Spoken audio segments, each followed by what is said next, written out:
Bonjour Jérémy. Bonjour. Alors, nous voici réunis, Jérémy, pour le 297e cycle d'investigation, premier protocole, dont tu ne connais pas le sujet, n'est-ce pas? Aucunement. Bien.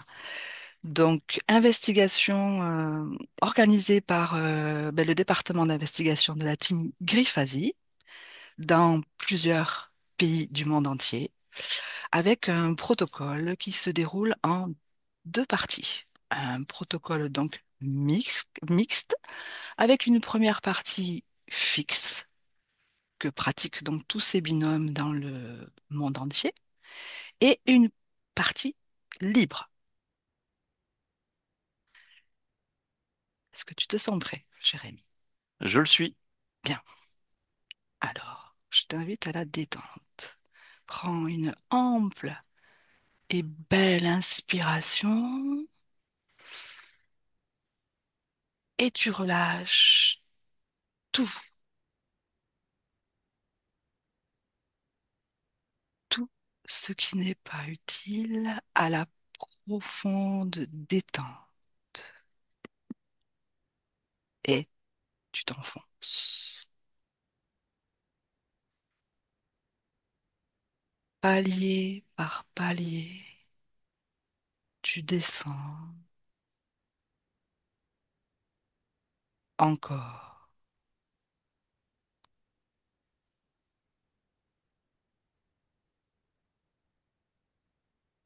encore,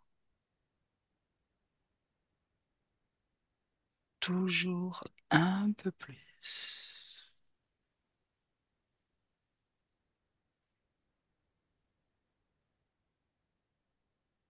encore.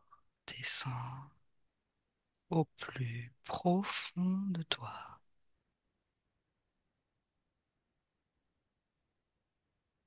en ton centre. Tu te loges, c'est confortable.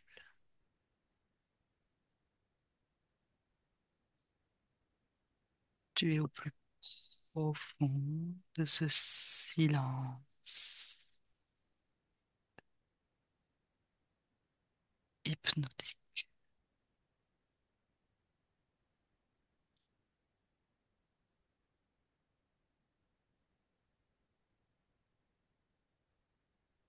Et à trois, tu cherches à savoir s'il existe des consciences incarnées d'origine non terrestre et dis-moi ce que tu perçois ou visualises. Un, deux, trois.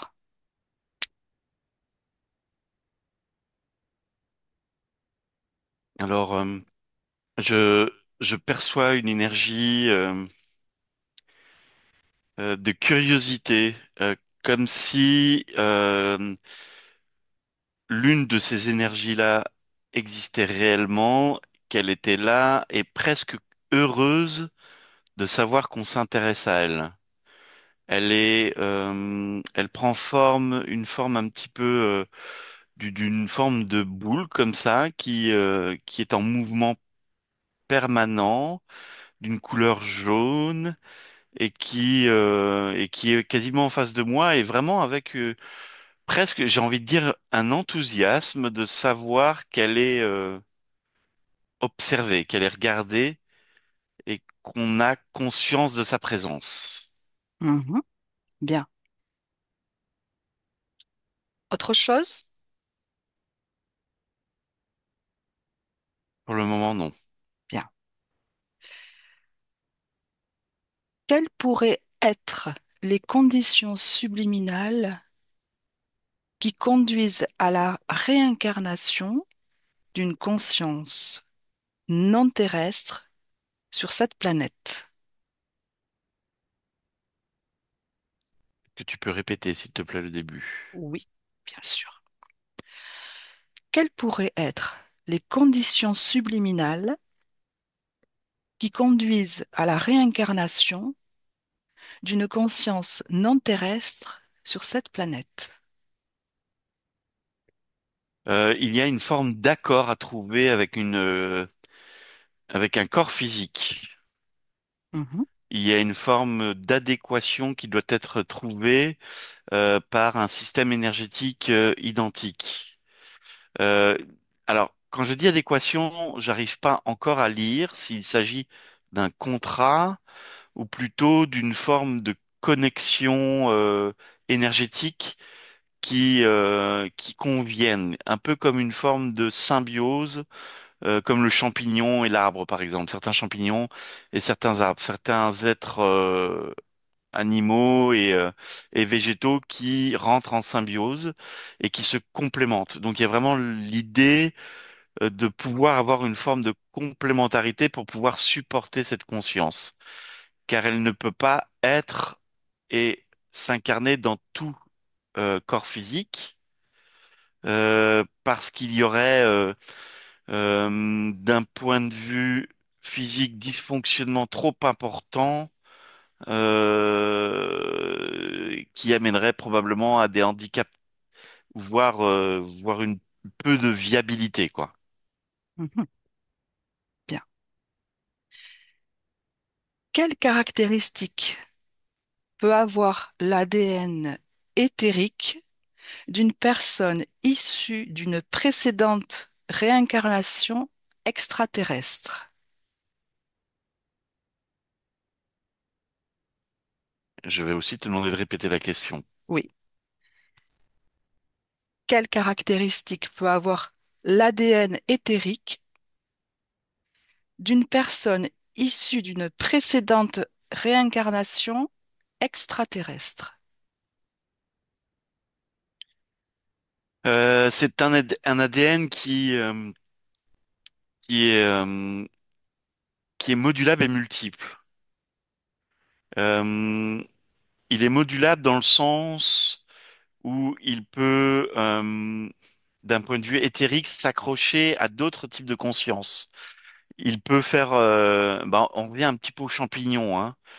Il peut même s'accrocher à une conscience différente pour pouvoir rentrer et s'incarner dans un corps.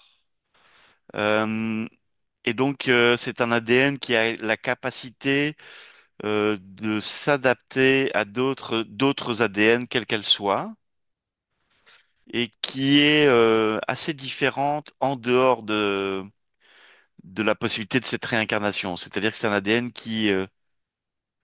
il émet plusieurs types d'énergie. Il est multiple et prend différentes formes. C'est comme, il n'y a pas d'entrelacement, c'est dans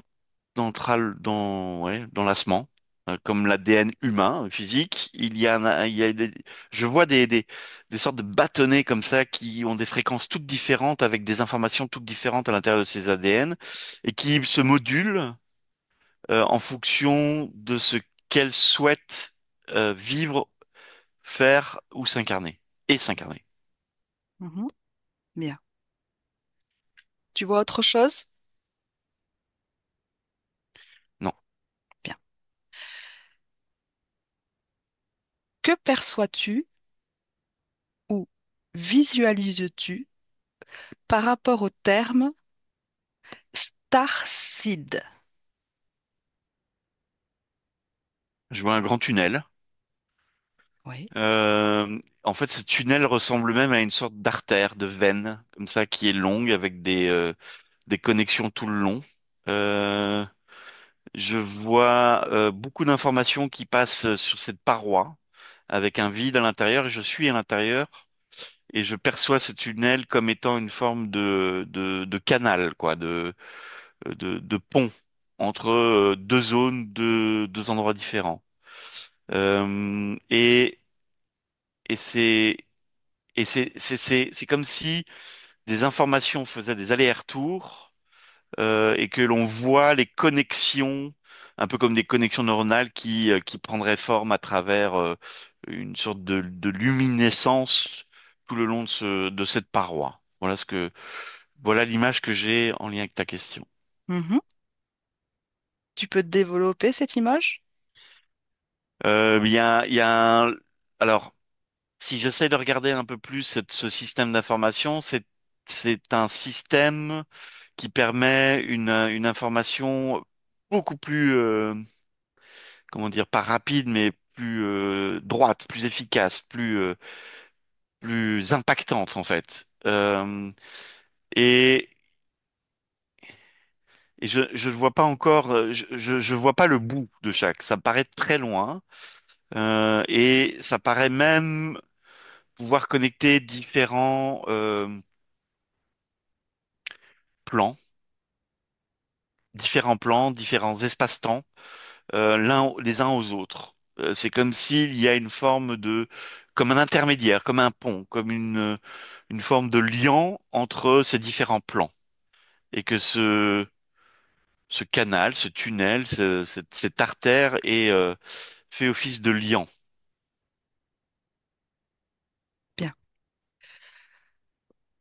L'ADN éthérique d'une starseed, libre de toute interférence, apparaît-il comme pur ou hybride? Alors j'ai le mot hybride qui me vient tout de suite en tête et je vois comme, alors je sais pas si c'est une technologie, mais en tout cas une forme de, allez, je vais le dire avec ce mot-là, mais je suis pas sûr que ce soit le bon terme, une technologie très avancée de l'ADN, une aptitude une capacité à avoir évolué en fonction des expériences et de ce qui a été vécu. Mhm. Autre chose te vient? Pour le moment, non. Bien. Y a-t-il des caractéristiques de l'ADN éthérique d'un starseed qui peuvent caractériser l'ADN physique? Que perçois-tu?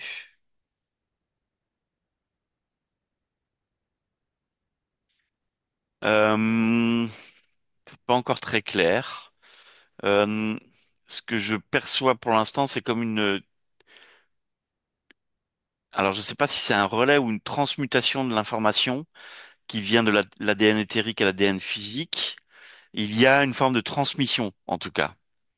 De cette transmission, il y a une vibration qui est de l'ordre alors j'utilise le mot pureté.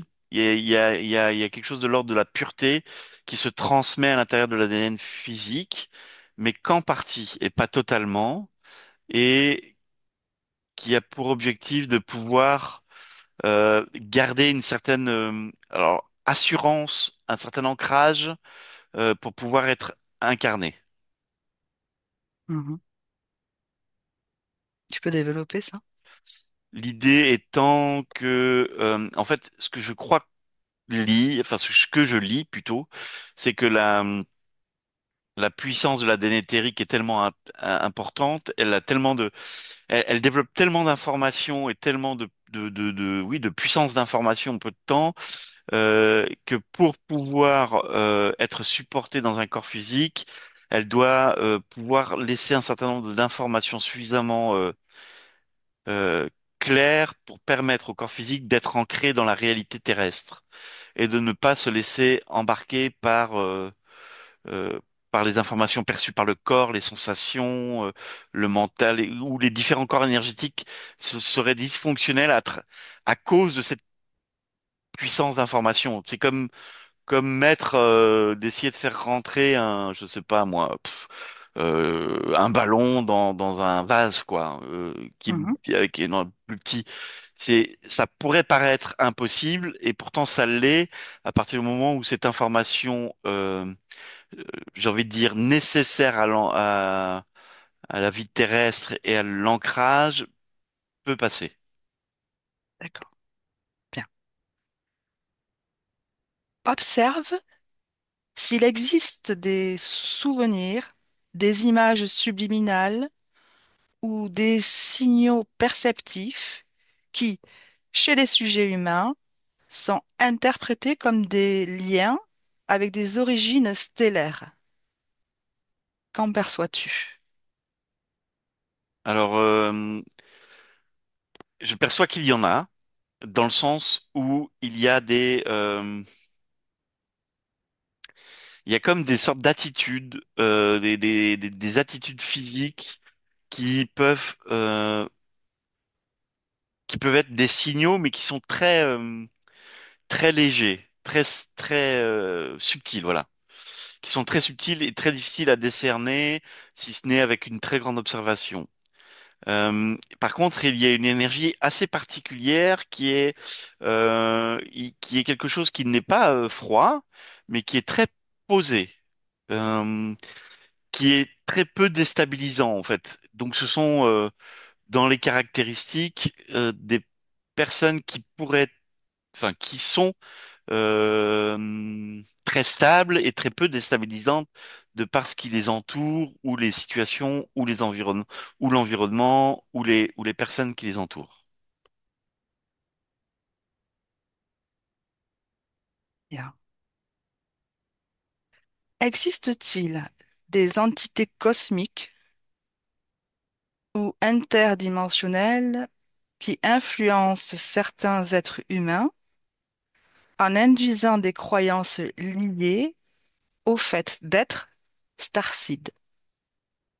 Qu'est-ce que tu captes? Alors j'ai un oui tout de suite et je revois la petite énergie du début là, toute jaune, très curieuse et très envieuse de cette rencontre. qui euh, qui est presque de manière rieuse et voire taquine à euh, à exprimer que c'est le cas dans certains cas quoi. Enfin, c'est le cas. Mhm. Alors, Et oui. que alors je sais pas encore décerner si l'intention est de jouer d'une certaine façon parce qu'il y a vraiment une énergie très joueuse et de jouer ou de piquer, de lancer des pics pour voilà, pourquoi je sais pas en fait, mais pour quoi. Bien. Alors, on passe maintenant à la partie libre, Jérémy. Oui. Et justement, on va creuser cette information la présente et tu vas aller regarder si c'est donc pour jouer ou piquer, puisque ce sont les deux termes que tu as employés. C'est comme s'il y avait un peu les deux. C'est-à-dire que euh, dans l'idée de jouer, c'est l'idée d'une forme d'interaction dans laquelle ils essayent de se faire voir de manière à ce qu'on devine qu'ils soient là. Je sais pas si je suis assez clair là-dessus. Comme un enfant qui se cache derrière un rideau et qui se fait voir pour être trouvé. Mhm, Donc il y a un peu cette idée-là. Et piqué aussi parce que il y a une forme de remise en place de l'humain dans ce qu'il se croit être. C'est-à-dire, ah, tu crois être ceci, ben, je vais te montrer ou je vais te montrer que tu ne l'es pas. Tu, tu vois, mhm, il y a aussi cette idée-là, quoi. mhm. Tu as dit ils. Alors, observe ces ils, observe leur ADN et dis-moi de quoi s'agit-il? Je me souviens pas avoir dit ils, mais j'essaie de resituer le truc. Et là, je vois toujours, en fait, c'est cette énergie-là, hein, cette énergie qui est ici. Et donc, en Jaune, fait, boule oui, c'est et ça, une énergie boule jaune, assez curieuse, envie d'être intéressante pour l'autre et le- intéressée de notre présence. identifie son ADN et sa forme d'origine. Un, deux, trois. Conscience non humaine, euh, extraterrestre. J'ai pas un nom particulier. Mhm, Je perçois toujours ce truc-là. Ils sont quelques-uns, hein. Peut-être que, c'est-à-dire, si je dois regarder, il y a quelques-unes de ces énergies-là, ces consciences-là, on va dire. mhm. Et lis les intentions de ces consciences-là, qui jouent, qui piquent, qui viennent titiller la nature, donc de l'être humain qu'ils croient être. Ah, il y a l'envie il y a l'envie de nous, de nous faire réagir. Il y a vraiment cette envie de nous faire réagir. Il y a vraiment l'envie de nous déstabiliser. C'est pas le bon terme. Je sens pas une intention malaisante ou malveillante. En tout cas, en premier lieu, je le sens pas du tout. Je sens plutôt vraiment cette envie de nous titiller, de nous faire bouger, de nous faire montrer, d'essayer d'être des catalyseurs de quelque chose. Il y a vraiment l'idée de, on va créer des petites détonations pour que vous puissiez prendre conscience de, quoi. C'est très intéressant, on reviendra là-dessus. Tu as dit en premier lieu, donc on verra s'il y a différents, justement, différents lieux et différentes strates d'intention. Euh, à un moment donné, tu as donc vu ce tunnel, cette Ouais. artère, ce canal, avec beaucoup d'informations, et tu as parlé aussi de puissance d'information, de la Mm. puissance des informations. Est-ce que tu peux faire un focus sur cette nature, sur cette puissance, sur la nature de cette puissance d'information? Euh, la puissance de l'information, elle est à plusieurs niveaux. Elle est à la fois dans une forme de vitesse, c'est-à-dire quelque chose de. Alors, l'information peut être instantanée, mais c'est comme si ça allait au-delà de l'instantané, presque même en avant. C'est-à-dire que tout est regroupé. L'information d'avant, de maintenant, d'après, tout circule là-dedans. Et à une vitesse assez vertigineuse, on va dire. C'est même presque plus de l'instantané, c'est presque aussi la prévision. Enfin, il y a vraiment tout, le- tout l'espace-temps dans ce tunnel-là est très présent dans le sens où tout est mélangé, mais l'information y est très très présente. Prends une information au hasard et lis. Là, j'en ai une, c'est la grandeur, la taille d'un animal. Je vois d'une girafe et ses caractéristiques physiques, son ADN, ses couleurs, les pigments de sa peau. Enfin, et donc tout est stocké dans cette information-là et circule dans ce tunnel. Une autre Euh, information. Vas-y. Là, je vois une fleur qui ressemble à une sorte de marguerite, où là, on a cette marguerite qui se décrépit et on y voit la raison pour laquelle il y a une décrépitude qui est liée d'ailleurs ici, dans ce cas-là, à une forme de contamination à un air qui est malsain et comment l'ADN de la fleur se modifie et fait passer de l'information à Continue. ses congénères qui sont un peu plus loin et ainsi de suite. Passe à une autre information. Picore. Juste uniquement picorer l'information. Des Alors là, informations. l'idée du goût, comment l'être humain est capable de goûter l'eau de différentes manières, qui provient de lui-même, c'est-à-dire de sa perception de goûter, et avec ses propres filtres et ses propres percepteurs, on va dire, mais en même temps l'eau, la capacité de l'eau de pouvoir faire passer de l'information à travers le goût, et donc en fonction du lieu, de la personne, de comment cette eau a été traitée, si on peut dire ça comme ça va faire passer une information à la personne qui la boit. Donc il y a une forme de, je vois dans cette information-là l'idée d'un échange fluide d'infos entre l'humain et l'eau, par exemple. Mhm. Tu as parlé de vitesse de l'information, de multitude d'informations. Tu as parlé aussi d'une direction très droite. Qu'est-ce que c'est qui génère ce mouvement-là de l'information et où va-t-elle? Alors, le mouvement de l'information, c'est comme si l'information crée le mouvement elle-même. C'est-à-dire elle a une telle puissance. En fait, on prend la pureté même de l'information sans certains filtres. Elle s'en va et elle se donne l'élan elle-même de rentrer à l'intérieur de cette structure. Là où elle va, c'est comme si elle allait. C'est comme si ces êtres dont je parlais tout à l'heure, c'est cette énergie plutôt ou cette conscience, voilà, dont je parlais au tout début. euh, C'était elle qui captait cette information et qui l'envoyait à, à un autre espace-temps euh, pour nourrir d'autres. Enfin, nourrir, non, c'est même pas nourrir, c'est informer, voilà, plutôt. C'est plus juste. Informer, créer du savoir pour d'autres de ses congénères, on va dire. Mhm. Ce tunnel, ce canal euh, que tu as aperçu, Mm. tu t'y trouves à l'intérieur, à l'extérieur, dis-moi. Bah là, j'étais justement en train de prendre de la perspective, puisque au début, j'étais à l'intérieur, et donc je voyais ça comme une forme de tunnel, qu'on peut imaginer le tunnel Mhm. sous la Manche, par exemple. Et là, à l'extérieur, je le vois ça un peu comme des veines, c'est-à-dire que je vois ça un petit peu, et je vois même un corps humain, c'est-à-dire que je vois les artères, les veines, et c'est comme si toute l'information passait à travers ces veines, ces systèmes euh, de nerfs, quoi, neurologiques, voilà. Je n'ai pas bien saisi. Tu dis que tu vois un corps humain?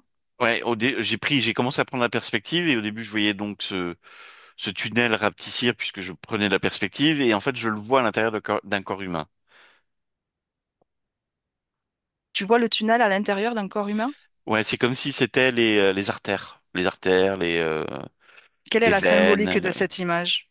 Bah, il y a l'ordre de tout est en nous. Il y a Mhm. quelque chose de l'ordre de toute information est perceptible en nous et elle se transporte d'un endroit à un autre du corps en fonction de pas de l'intérêt mais de comment dire de l'utilité que peut en avoir le corps humain et elle est très représentative et symbolique de la manière dont ça fonctionne de manière même presque euh, d'un système pas universel mais de d'autres dimensions, voilà. Mhm. Ce tunnel, il appartient à quelque chose, à... Maintenant je ne le vois que comme étant une forme de veine et d'artère donc il appartient à ce corps. Mhm, à ce corps. Mm. Et quel est ce corps? Son ADN? Qu'est-ce que Humain. c'est? Mais à l'intérieur de ce corps humain, il y a cette conscience dont on a parlé, Un, voilà, un corps humain, incarné, désincarné? incarnée, que je vois allongée, nue, euh, presque androgyne. Mhm. Vérifie son ADN total. Bah, je perçois l'humain et cette conscience à l'intérieur de ce corps, Et de quel ADN est cette conscience à l'intérieur de ce corps? de cette énergie dont je parlais depuis le début. Donc je ne sais pas le nom, je ne sais pas Mhm. qui vient d'une autre d'ailleurs, quoi. Pourquoi, pourquoi ce nom n'est pas connu de toi? Est-ce que c'est... Vas-y, plante dans cette information. ADN. C'est parce que j'entends que c'est un tout et que ça n'a pas forcément de nom, que c'est plutôt global. C'est une conscience en fait qui est globale et qui est à la fois présente partout. Et voilà. Mhm. Alors justement, tu parlais tout à l'heure aussi de d'intention en premier lieu. Oui. Est-ce que ça a un rapport avec cette conscience globale? Euh, Pas forcément en tant que tel, non. Enfin, en Alors, tout cas, je vois pas de lien direct. alors, tu as parlé en premier lieu. On peut donc supposer qu'il y a plusieurs niveaux, plusieurs Mm, lieux. mm. Regarde les autres, au-delà du premier lieu. Alors, le premier lieu, si je me souviens bien, c'était toute la question de du jeu, de la curiosité. Je me souviens plus vraiment, Oui, mais oui, oui, de c'était ça. l'intention d'informer. Oui, oui. Oui, bah, justement, derrière ça, il y avait la question du savoir. Mhm, Il y avait la question du savoir et donc il y a dans la question du savoir beaucoup d'importance. Et c'est en lien avec tout ce système de d'information hyper fluide, très clair, très vive, qui passe d'un côté de l'autre, on va dire, du corps ou de l'autre. Et donc, il y a vraiment quelque chose de l'ordre de l'intention du savoir. Une attention très forte portée au savoir. Ok. Regarde justement euh, en deuxième lieu cette intention de tout ce système-là, son objectif profond. Euh, alors, il y a quand même la notion de prendre, c'est-à-dire de prendre le savoir Mhm. pour pouvoir s'adapter encore à d'autres, enfin, s'adapter ou j'ai le mot expanser, s'expanser encore plus dans leur capacité à être dans le tout. Bien. Alors regarde, fais un focus sur cette information, prendre le savoir. Isole cette information et plonge et développe cela. L'idée, c'est d'avoir un maximum d'informations inhérentes à la vie sur Terre, à la vie terrestre, quelle qu'elle soit, animale, végétale, humaine, voire même d'autres types d'énergie existantes sur Terre, des consciences interférentes ou non interférentes, en tout cas présentes sur Terre, c'est comme des capteurs d'informations. Ce sont comme des véritables capteurs d'informations qui ils récupèrent tout ce qui est possible pour eux, quoi. Oui. Et justement, on va voir la finalité de cette récupération. Quelles sont les intentions derrière la finalité de cette récupération de toutes ces informations. Il y a l'idée comment dire, d'intégrer en eux cette information-là et encore une fois, si on peut dire ça comme ça, grâce à ça, de modifier encore plus leur ADN pour qu'elles soient encore plus malléables et de pouvoir rentrer en contact, en connexion, ou à l'intérieur de d'autres systèmes, d'autres dimensions, d'autres planètes, d'autres consciences. Mhm. Actuellement, cette modification, cette intention de modification, elle en est où de ce système? De modification par rapport à sa propre ADN, Oui. elle est en cours. Mhm. Alors, est-ce que tu veux bien me préciser l'intention de cette modification d'ADN dans sa finalité? La finalité, c'est de pouvoir vraiment avoir l'aptitude de s'adapter à toutes les réalités cosmiques, on va dire, toutes les réalités multidimensionnelles liées aux espaces, liées à la densité, par exemple sur la Terre, liées à des endroits beaucoup plus éthérés, liées à des endroits moins linéaires dans le temps ou plus compactés dans le temps, et donc de pouvoir entrer à l'intérieur de cette dimension-là de manière la plus aisée, facilement. Il y a quelque chose de l'ordre où euh, je reprends hein, l'image de ce ballon qu'on veut faire rentrer dans le vase. Bah, c'est un peu comme une forme d'obsession, c'est-à-dire de pouvoir faire rentrer ce qu'ils sont là où ils vont. Pourquoi l'ambition d'une telle adaptabilité aussi importante dans la Euh, finalité, encore une fois, encore plus loin, dans la creuse l'intention toute finale, principale de tout cela.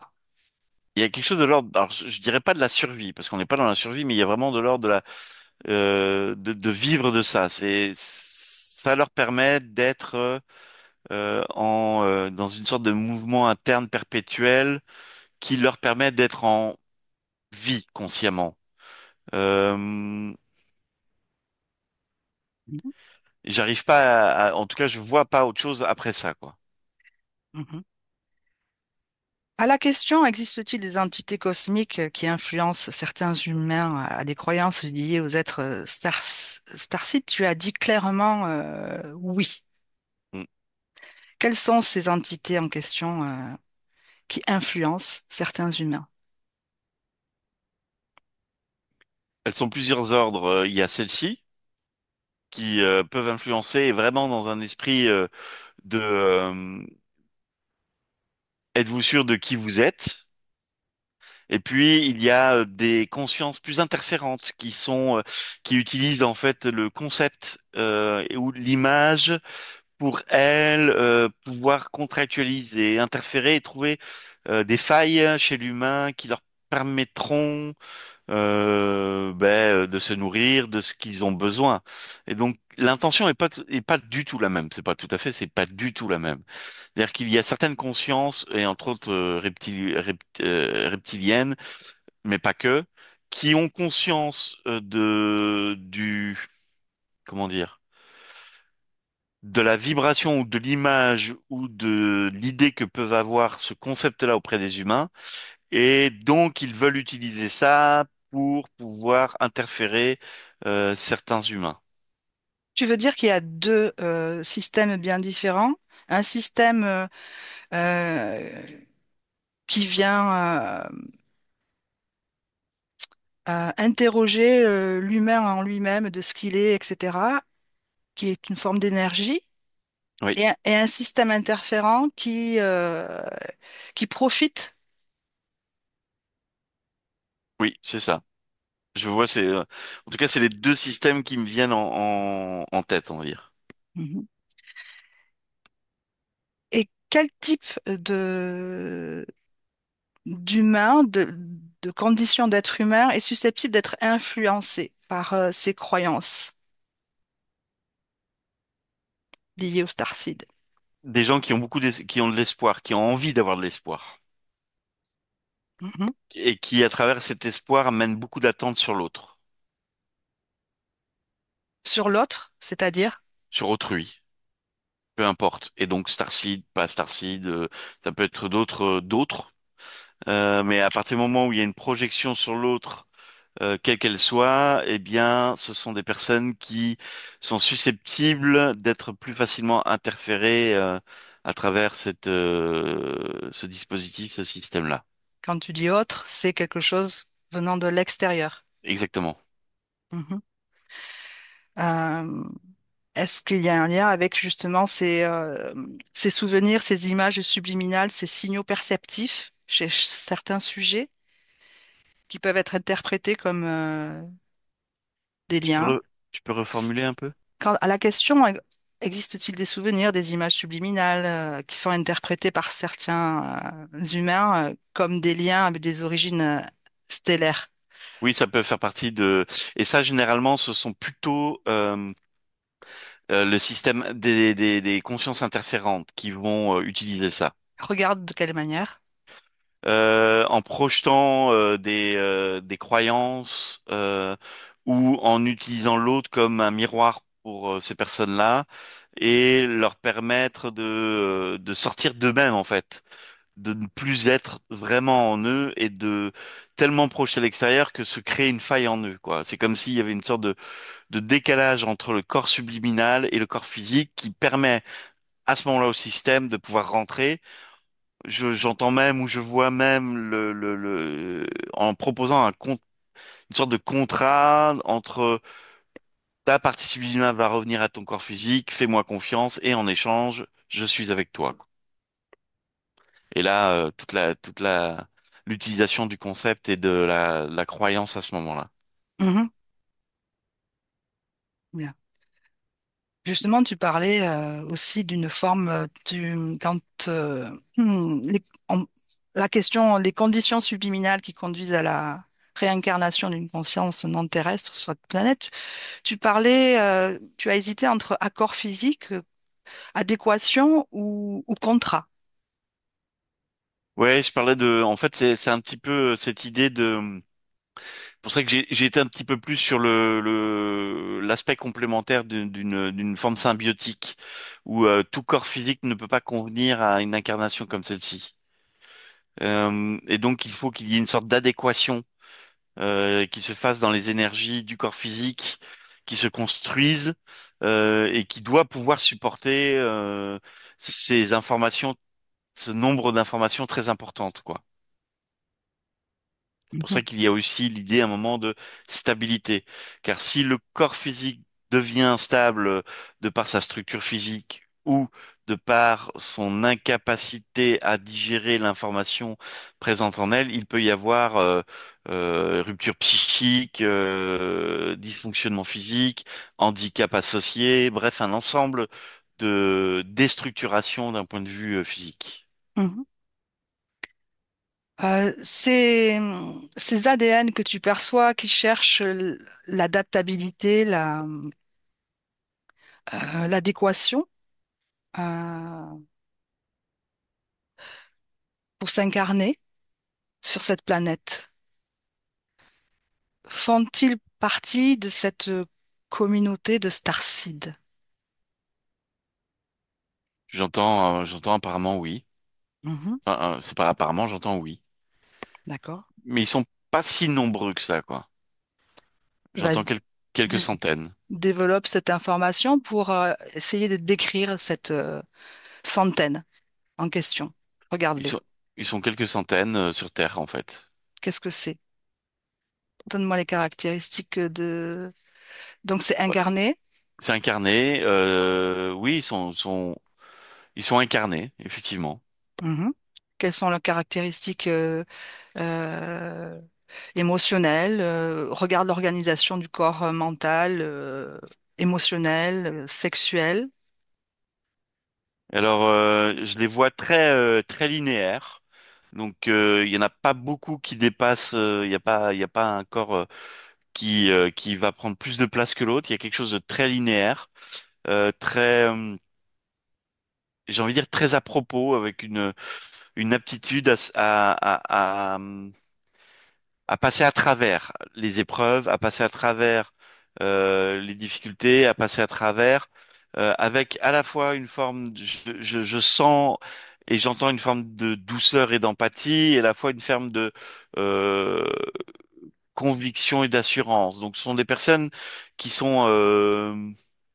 qui sont pas très visibles dans le sens où elles sont pas forcément extravagantes ou elles cherchent pas à être en lumière, mais ce sont des personnes qui ont une aptitude à montrer de par ce qu'ils sont beaucoup de d'assurance, de sensibilité et de curiosité. Quelle est l'intention de l'incarnation qu'ils portent? Est-ce que c'est la même pour cette centaine de consciences? Ou... Il y a vraiment l'idée d'une réception de l'information, de ressentir à travers d'une réception d'information et d'être de créer une sorte de réseau enfin, entre eux ici avec des petits moments de pas détonateurs mais de comment dire de faire bouger les choses quoi donc il y a Déclencheur? de déclencheurs c'est ça Déclencheur de quoi? de par l'information, de déclencheurs de réaction, déclencheurs de prise de conscience sur des événements, sur je vois par exemple sur des problématiques liées à la faim chez les enfants, je ressens des choses qui sont liées aux tortures par exemple, et donc il y a vraiment l'idée de déclencher. Non pas ça, mais de déclencher pour montrer que ça existe et de ne pas oublier son humanité.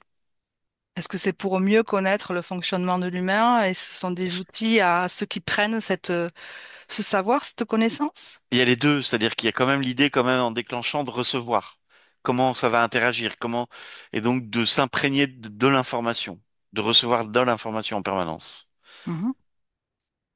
Donc c'est pas, on n'est pas que dans du don, hein, on n'est pas, on vous offre ça, regardez ça, non, non, c'est, ok, regardez ça, mais aussi parce que nous, ça nous intéresse de voir comment vous réagissez à ça. Ça nous intéresse de capter cette information-là, de la ressentir, de l'imprégner en nous pour pouvoir nous permettre d'avancer aussi. Justement, oui, va chercher plus profond de cette première strate de don pour aller derrière et regarder de quelle manière en réalité, de quelle manière il y a un souhait de récupérer tout cela. Est-ce que Il y a vraiment l'idée de récolter le maximum d'informations. Je vois un entonnoir d'ailleurs. Plus l'information arrive en masse, plus ils ont. plus l'information arrive, plus ils ont une capacité de la digérer, quoi. Elle est de plus en plus, comment dire, elle se transforme très vite, elle devient très limpide, elle est pas pure, mais la même information peut être traitée de plusieurs manières différentes, de canaux différents. Donc ça les intéresse énormément d'avoir entre parenthèses ces différents angles de vue. Mhm. Est-ce que toute cette récolte, cette intention de prendre l'information au maximum de ce savoir de l'être et de la condition humaine, est-ce qu'il est au profit euh, de l'être humain ou à d'autres profits? Alors il est à leur profit, mais il est aussi à le profit de l'être humain dans le sens où ils sont là aussi pour générer, pour bouger, pour montrer, tu vois, pour faire prendre conscience, pour essayer il y a vraiment cette idée quand je dis je bouscule, c'est je plante une graine qui va grandir et en grandissant, elle va bouger la terre. Elle va faire bouger il va y avoir du mouvement. Quand la graine va commencer à pousser, la terre va s'écarter. Et donc, c'est vraiment cette idée-là de faire écarter les ordres établis, les croyances, les principes tout à fait rigides oui, oui, psychorigides, j'avais envie de dire même. Il y a cette idée-là. Mais cependant, il y a quand même l'envie de recevoir toute cette information. Donc, c'est une sorte de donnant-donnant, quoi. Mhm. Et t'as redit de nouveau ils à plusieurs reprises. Ah ben, quel lapsus.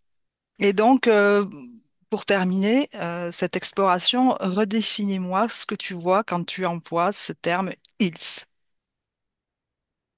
Bah, je les vois, en fait, je les vois éparpillés sur Terre de manière très égalitaire. Chacun, entre parenthèses, son territoire. Il y a quelque chose de... Cette centaine ou c'est d'autres Oui, choses? cette centaine, ouais. Cette Il y centaine. il y a quelque chose qui est, alors ça peut paraître froid et c'est pas le bon terme, calculé. C'est-à-dire que c'est souhaité d'être à tel endroit où chacun, Justement, parle-moi de cette localisation. Tu les vois où? un peu partout. Oui, mais c'est Euh, où partout? je les vois sur chaque continent, chaque espèce. Je vois ça comme une forme de réseautage présent où même l'information qu'ils récoltent chacun d'entre eux est distribuée même entre eux. Alors, encore là, je dirais c'est comme une sorte de... euh, Ils connaissent la présence des uns et des autres? Ils sont oui, en réseau, ils, en ils sont, communication? ils sont en réseau entre eux, ils sont connectés les uns entre eux. Ils communiquent les propres informations qu'ils reçoivent par eux-mêmes. Elles se diffusent aussitôt à tous, quoi.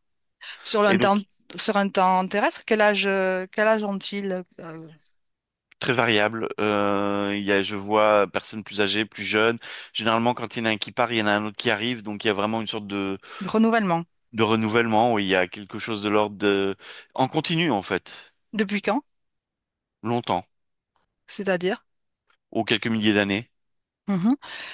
De quelle manière communiquent-ils entre eux? À travers, je vois toujours ces connexions, un peu comme cette artère dont je disais, ce tuyau là. C'est comme s'il y avait une sorte de connexion entre eux et l'information circule entre eux de cette même façon, quoi. Sur le plan éthérique? Oui, Qu'éthérique? oui. Est-ce qu'ils se connaissent sur le plan physique? Pas forcément, non. Mais sur le plan éthérique, ils se connaissent tous, ouais. Mhm. Quel type d'existence tu vois sur le plan physique pour prendre quelques exemples? Assez différentes. Je vois quand même une sorte d'équilibre à chaque fois, mais dans cet équilibre-là, il peut y avoir de la pauvreté, et pas forcément du côté misérable, mais de la pauvreté comme une forme d'aisance matérielle. Je peux voir des personnes qui ont une certaine forme de sagesse avec une profonde connexion à eux-mêmes, et d'autres qui sont plus dans une forme de légèreté. Et donc, il y a différents profils pour justement récolter dans l'information de différentes manières, même si elle est identique. C'est comme, on va dire, deux jumeaux qui vont voir arriver une vague et l'un va en avoir peur, l'autre va avoir envie. Eh bien, ils veulent vivre la même chose, quoi. Regarde, fais une espèce de focus et de zoom sur toutes ces existences et pas forcément sur notre temporalité, mais sur ces plusieurs centaines d'années que tu as pu percevoir. Et regarde s'il y a dans toutes ces expériences un panel très large d'expériences émotionnelles ou si c'est linéaire ou si c'est s'il y a des Mm. points communs ou si au contraire c'est très variable. Tout est capté. Tout, tout ce qui peut être capté est capté. D'accord. Donc c'est très très large. C'est des expérimentateurs de Oui, la condition humaine. oui, comment dire, pas des informateurs, mais des réceptifs, des récepteurs, expérimentateurs et récepteurs. Mais est-ce que tu sens chez ces consciences quelque chose de profondément humain? Il y a une forme d'empathie à la condition humaine. Il y a une forme comment dire, de sensibilité à la condition humaine. Mhm. Est-ce qu'ils sont conscients est-ce qu'on peut considérer qu'ils sont utilisés? Non, Non. mais ils sont conscients que ils pourraient être utilisés ou qu'on pourrait les utiliser comme les systèmes interférents dont on a parlé tout à l'heure. C'est-à-dire qu'ils ont conscience que certains pourraient essayer de les utiliser, et d'ailleurs ils ont même des mécanismes de remplacement si jamais il y en a un qui se fait euh, qui dévier ou je sais pas interférer ou impacté par quelque autre conscience que celle d'humain de manière générale. Ils ont des systèmes de protection du système quoi pour éviter justement tout ceci Et et ça, concrètement, quel impact ils ont sur la population, sur la condition humaine, s'il y en a un? sont, mais l'impact, il est pas grand. Ce sont vraiment des semeurs de graines, quoi. D'accord. C'est-à-dire que c'est pas un impact, euh, Quel effet? Quel effet? c'est pas feu d'artifice et paillettes, quoi. C'est vraiment, c'est un effet qui est d'une sorte du mouvement comme ce qu'on peut appeler l'effet papillon, c'est ça, le petit battement d'aile qui fait que euh, Colibri. ouais, le colibri, t'es sûr? Ouais, peut-être, je sais plus. Je sais pas. Bref, Peu importe. oui, peu importe. C'est un effet de vague qui au début est tout petite et qui va en bougeant et de par ce qu'ils essaient de montrer peut venir à certains êtres humains de manière très forte ou d'autres ça va les traverser sans les toucher quoi. Donc il y a vraiment un effet qui est pas très impactant non plus quoi. C'est un effet sur du long terme. Mhm. Très bien. Il n'y a pas il y a pas l'envie comment dire, pas d'interférer, mais de faire la place d'eux. Mhm. Pour terminer, tu as dit à un moment donné, dans ce voyage qu'on vient de faire, qu'il y avait une forme de fragilité chez certains êtres qui ont recours toujours à quelque chose d'autre, d- vers l'extérieur. Et tu as prononcé aussi, en parallèle, le fait que tout est en l'être humain. Tout est à l'intérieur de l'être humain. Oui, mais c'est ce que je voyais, hein, c'est-à-dire que cet ensemble d'informations qu'ils captent eux, eh bien, c'est tout ce qui fait et permet la condition humaine, Mhm. végétale, animale comprise. Et en fait, ce que j'ai vu à l'intérieur de c'est comme si toutes ces informations étaient déjà en nous et qu'elles se diffusent en nous de manière hyper puissantes et hyper présentes et elles peuvent avoir un rôle, une place où qu'on puisse aller les chercher en nous. Mhm. Est-ce qu'on peut dire que toutes les ressources sont en nous? D'une certaine manière, oui, ça va même au-delà de la ressource, c'est le tout en un et le un en tout, quoi. C'est tout est là. Il y a juste à déchiffrer, s'arrêter, pouvoir être là pour pouvoir euh, aller regarder ça, en fait. Mhm. Bien. Est-ce que avant de rentrer, il y a quelque chose que je t'ai pas demandé et qui te vient là, qui est présent et que tu souhaites Ouais, il y a un mot qui m'arrive et qui est un peu je trouve alors c'est peut-être pas le mot le plus juste, mais qui se rapproche le plus de ça, c'est l'énergie qui se rapproche, pardon, qui se rapproche le plus de ça dans cette investigation. C'est la question de la douceur. Il y a quelque chose de doux dans l'information que je reçois, dans les images que je perçois, dans la façon dont ça se déroule de manière douce. Il n'y a pas d'intention où il n'y a pas de force trop brutale là-dedans. Voilà. Mhm. La douceur, l'équilibre. Est-ce que tu perçois quelque chose par rapport à ça? L'ancrage. Bien. Prêt pour le retour, Jérémy? Oui, On rentre. Déconnecte. Déconnecte complètement de tout, de toutes ces informations, de tout cela. Reviens pleinement à toi. Savoure ce retour dans ton espace. Crée les fréquences les plus agréables pour toi. Tu les diffuses avec le 1. Tu infuses toute cette création de fréquences idéales pour toi. Avec le 2, tu perçois ton corps, sa présence, alignée, équilibrée, parfaite. Le bien-être s'infiltre dans tout ton corps, tout ton être, à l'équilibre parfait. Tu perçois les bruits à l'extérieur, le contact de l'air sur ta peau, les mouvements, doigts de pied, doigts de main, mâchoire, paupières. Et à mon 3, Jérémy, tu reviens complètement là, ici et maintenant. Comment te sens-tu? très bien. Bien? Oui, Parfait. Merci, Jérémy, pour ce merci. voyage. À bientôt. Au revoir. Au revoir.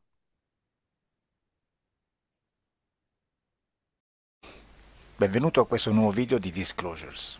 Oggi parliamo della cosiddetta sessione di ipnosi investigativa. In realtà non esiste una sessione di ipnosi investigativa. Non che non si possa fare investigazione di ipnosi, però è che non esiste una sola sessione di ipnosi per dire si è fatta investigazione, per prendere quell'informazione come buona. Perché? Sappiamo intanto che l'informazione che arriva in ipnosi è molto contaminata, la percentuale di inquinamento dell'informazione è altissima. Pensate a questa informazione che viaggia per tantissime dimensioni, attraversa densità, passa per coscienze che volontariamente o involontariamente possono distorcerla e poi arriva infine alla persona che sta in ipnosi, che ha una coscienza, ha una mente, ha un'esperienza e interpreta questa informazione secondo la sua struttura mentale, secondo le sue credenze, che per quanto si possa essere più o meno liberi mentalmente, liberi pensatori, sempre c'è una parte subliminale che interpreta in base all'educazione ricevuta, alla cultura e perché no, anche tutte le esperienze di esistenze passate che ancora lasciano un segno in noi. Per capirci, è come se dovessimo parlare con un'altra persona immersi nell'acqua, a qualche metro di distanza, cercando di utilizzare un mezzo che è quello della corda vocale, che è fatto per produrre suoni da trasmettere nell'aria.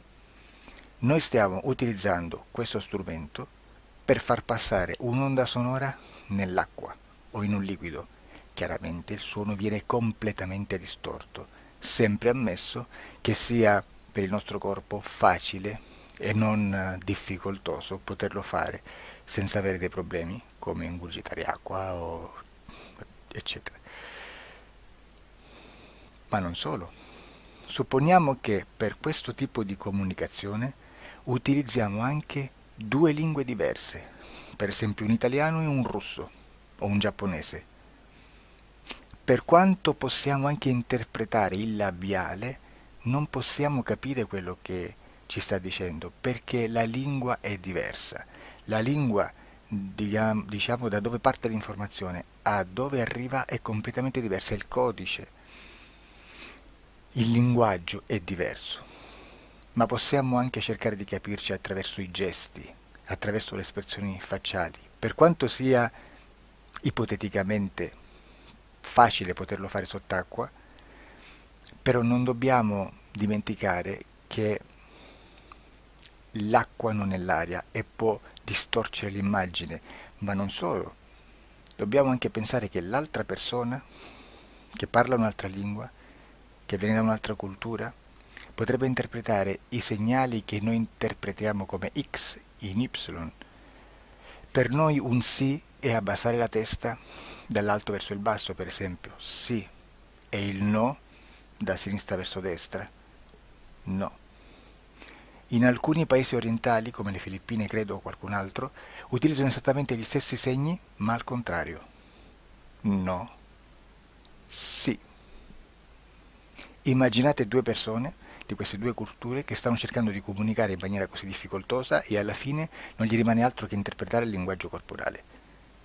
Sì, che per l'altro invece no. Cosa voglio dire con questo esempio estremo? Che l'informazione da dove parte a dove arriva viene completamente deformata. Non sappiamo esattamente quale percentuale perché ogni situazione è a sé stante, però la percentuale di inquinamento, di distorsione, di contaminazione di questa informazione è assolutamente alto. Quindi fare una sessione investigativa, mettere una persona in ipnosi e chiedere di Tizio Caio Sempronio di una situazione o chiedere certi dati è assolutamente controproducente, è assolutamente inutile.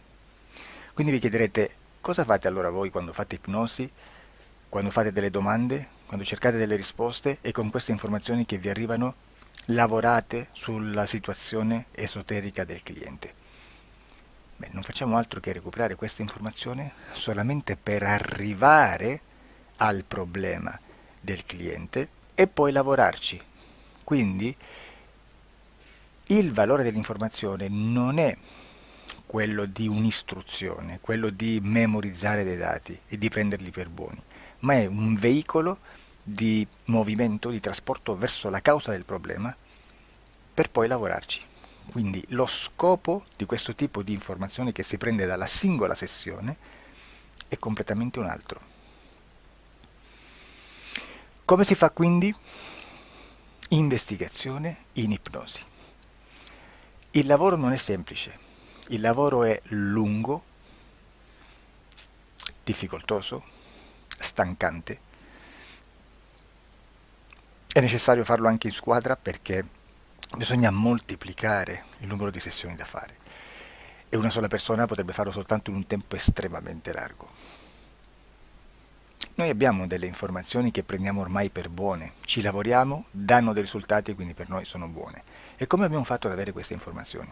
Per esempio, come facciamo a sapere che un extraterrestre chiamato il cosiddetto grigio è più o meno alto X, poi ci sono magari quelli anche un po' più alti, ma hanno un corpo strano, hanno una pelle grigio-verde, hanno degli occhi grandi a mandorla, neri, senza una pupilla visibile, non hanno quasi bocca né naso né orecchie, hanno soltanto delle fessure, non hanno organi genitali, hanno degli arti molto più lunghi rispetto alla proporzione che potrebbe avere il corpo umano e di solito hanno meno dita delle 5 del corpo umano, eccetera, eccetera, eccetera. O se no prendiamo un altro tipo di essere che possiamo incontrare in ipnosi, come facciamo a dire che hanno delle somiglianze con i rettili, gli animali rettili terrestri o gli animali, gli invertebrati, gli insetti terrestri? Perché? Perché siamo sicuri di questa informazione e ci lavoriamo e quando ci arriva la prendiamo già per buona, nonostante sia anch'essa contaminata. Perché queste informazioni sono arrivate da tantissime sessioni, fatte da tantissime persone, con tantissime altre persone sotto ipnosi e che nel contesto di tutto il lavoro gli uni non sapevano degli altri. Questo dato può essere più o meno rilevante, sempre c'è contaminazione e quindi possiamo prendere per buono anche un gruppo di lavoro dove l'uno possa sapere dell'altro. Ci potrebbe essere una contaminazione del contesto di quel gruppo di lavoro, ma si aggiunge semplicemente una piccola percentuale di questa contaminazione a già la grande che esiste. Non è così impossibile lavorarci. Da tutte queste sessioni, da questo grande numero di sessioni, migliaia, diciamo migliaia, noi prendiamo solamente quell'informazione che è uguale a tutte, che è in comune a tutte, o a quasi, perché magari qualcuna ci potrebbe essere niente in comune per una fortissima contaminazione, perché no? Ma dobbiamo prendere una stragrande maggioranza, proporzionalmente abnorme rispetto a quello che potrebbe essere un minimo di scartabile, e lì possiamo prendere per buona questa informazione. Quindi se noi su 10.000 persone diverse, con operatori anche diversi, in cui in ogni sessione vediamo un essere che più o meno ha le stesse caratteristiche del grigio o dell'insettoide, a forma di mantide religiosa, o il rettile a forma di lucertola, per esempio, di serpente o di quello che sia, o se vediamo il pianeta Marte più o meno di colore rosso, o se vediamo dei sotterranei eterici, non fisici, nel sottosuolo terrestre, soprattutto sotto le grandi città, dove c'è concentrato molto potere, molta energia di questo tipo, e che più ne hai più ne metta. Se vediamo degli impianti che hanno certi tipi di funzioni, certi tipi di forme in certe parti del corpo, e questa informazione la ritroviamo tutta o quasi in tutte le sessioni fatte, eseguite, realizzate da tanti anni a questa parte, significa che quella è una informazione affidabile. E vi posso garantire che stiamo parlando di una percentuale bassissima. Su un 100% staremo, credo, forse più in basso di un 3, di un 2-3%. Immaginate, tutto il resto è spazzatura, è informazione spazzatura. Sì, spazzatura.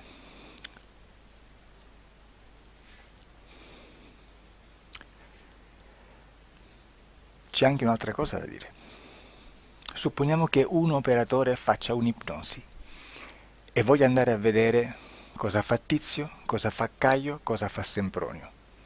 Arrivano delle informazioni e si dice che Tizio è biondo, Caio è zoppo e Sempronio è uno sportivo. Intanto già abbiamo detto che una sessione soltanto non serve, d'accordo?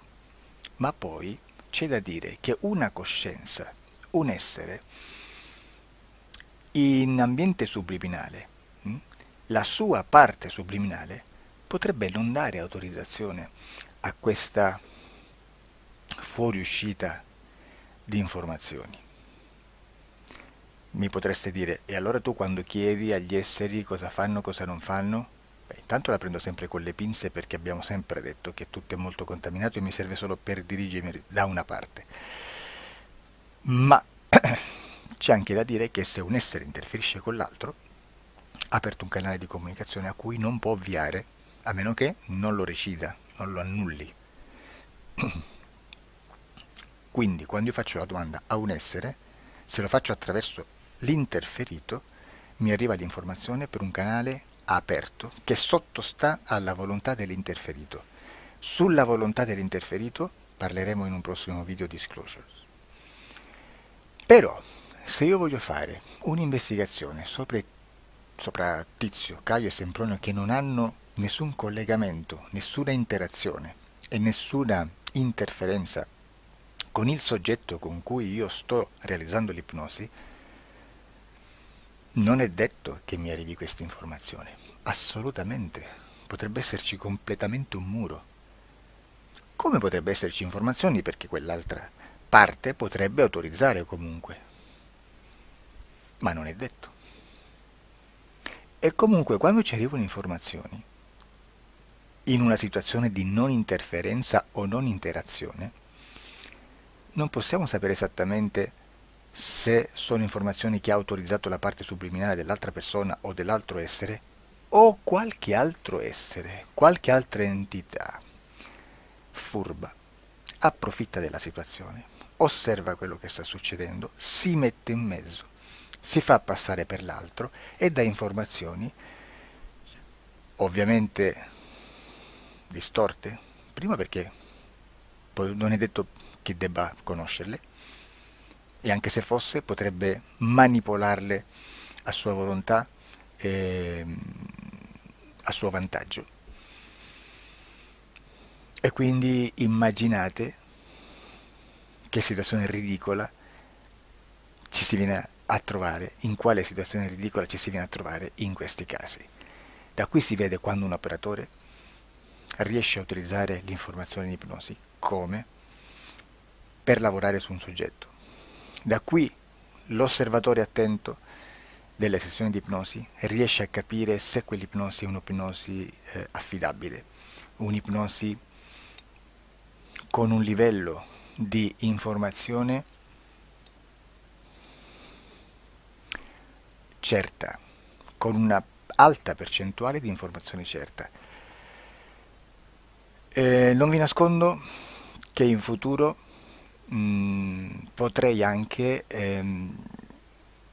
impostare un lavoro per decifrare che livello di certezza di informazione c'è in un'ipnosi, analizzandola e spiegando il perché, spiegando i meccanismi di analisi di un'informazione in ipnosi, che poi anche è molto istintivo. Che Supponiamo che dobbiamo cercare un'informazione su internet, per esempio un fatto di cronaca. Voi preferite mettervi su un sito ufficiale? A caso. L'ANSA in Italia, ADN Kronos, qualche telegiornale che per quanto possano manipolare l'informazione ad alti livelli, comunque possiamo dare affidabile la fonte dell'informazione che viene trasmessa. Non possono trasmettere una bufala sicuramente. Verrà sicuramente manipolata ad altri livelli. Ne parleremo in altri video, ma a livello base la fonte è certa. Sicuramente non andrete a cercare questa informazione sul primo sito, il primo blog che vi passa davanti e magari ha 4 followers. Perché? Perché non vi dà nessuna garanzia della certezza della fonte. Non c'è un controllo né nella struttura interna di questa agenzia di informazione e né dal grande pubblico che per la quantità di persone che attingono quell'informazione si può dedurre se l'informazione è certa o meno, perché è un'informazione che passa in un pubblico così vasto che se ci dovesse essere una distorsione con la realtà è molto probabile che venga fuori. Credo che abbia detto quasi tutto sulle sessioni investigative. Prima di chiudere aggiungo che proprio per questo stiamo conducendo dei cicli di investigazione in ipnosi regressiva che comprendono tante sessioni con persone diverse, con una buona o eccellente suscettibilità ipnotica, sicuramente, per poter indagare su spazi ristretti su alcuni temi. Perché dico spazi ristretti? Perché se andiamo a prendere eventi grandi nel tempo, nello spazio, storici, parlare di qualcosa di molto generico implica una quantità di sessioni abnorme. Immaginate se dovessimo fare una sessione investigativa sui buchi neri, quanta informazione ci sarebbe e quante informazioni da filtrare. Sarebbe quasi impossibile farlo in questa maniera. Ma se noi riduciamo lo spazio di investigazione, se noi prendiamo per esempio, investighiamo sulla pedofilia nella Chiesa Cattolica, ecco, se già restringiamo il campo d'azione, è molto più facile che possiamo attingere informazioni affidabili, presuntamente affidabili, con un numero di sessioni sicuramente alte, ma ridotte rispetto ad altri tipi di sessioni molto più generiche, su temi molto più generici. Quindi per fare anche delle investigazioni su temi molto generici bisogna suddividerli in temi, in dettagli, per poi alla fine, quando tutta l'informazione è stata filtrata ed è stata dedotta l'informazione comune, si possono mettere insieme per cominciare a costruire il quadro, mettere insieme tutti i puzzles. Questo è il vero senso dell'informazione in ipnosi, quando si fa ipnosi investigativa. La sessione per risolvere una problematica, un problema, con una presunta origine esoterica di un cliente, di una persona, è un'altra cosa, sono altri metodi, altre tecniche e l'informazione si usa in un'altra maniera, ha un altro scopo. Grazie, ci vediamo al prossimo video. Disclosure.